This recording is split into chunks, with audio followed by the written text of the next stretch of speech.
Governor అని last వరకు చివరికి ఆయన పార్టీ వదిలేసి అదే వెళ్ళిపోయాడు. సమస్య. నేను అనేది ఏంటంటే ఇప్పటికైనా కొంతమంది నిజాయితీ కలిగినటువంటి కుర్రాళ్ళు, ఇప్పుడు ఒక పయ్యావుల కేసు, ఒక దేవినేని ఉమ, ఒక ధూళిపాళ్ల నరేంద్ర, ఈ బ్యాచ్ తర్వాత అసలు యూత్ లీడర్ ఎవరు ఉన్నారు?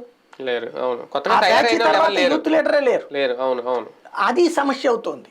యూత్ లీడర్లను తయారు చేసి వాళ్ళకి ఖర్చు అంతా పార్టీ పెట్టుకుని వాళ్ళని ఎదిగేలా చేయడం అనేటువంటిది ఒక ఆస్పెక్ట్. లేదా కనీసం ఎలక్షన్స్ అప్పుడు ముందు పెట్టి ఖర్చు పెట్టుకుని గెలిపించి తీసుకురావడం అన్నట్టు మరొక ఎత్తు. ఇప్పుడు యూత్ అంటే ఏంటంటే తెలుగుదేశం పార్టీలో సుదీర్ఘకాలం పాటు పనిచేసిన వాళ్ళ పిల్లలు అంతే, వారసులే యూత్ అంతే. కానీ అంటే ఒక్కసారి నేను 5 ఏళ్ళ గురించే మాట్లాడదాం. 5 ఏళ్ళలో చూసుకుంటే ఈ యాంటీ ఇన్కంబెన్సీ అనేది ప్రభుత్వం మీద లేనట్ట, లేదంటే అంత వైఫల్యం చెందే అంత నిర్ణయాలు బాబు గారు ఏమన్నా తీసేసుకుంటారా ఈ 5 ఏళ్ళ గురించి? అంటే సమస్య ఏంటంటే ప్రభుత్వం అనే దాని మీద ఎప్పుడూ విమర్శ ఉంటుంది.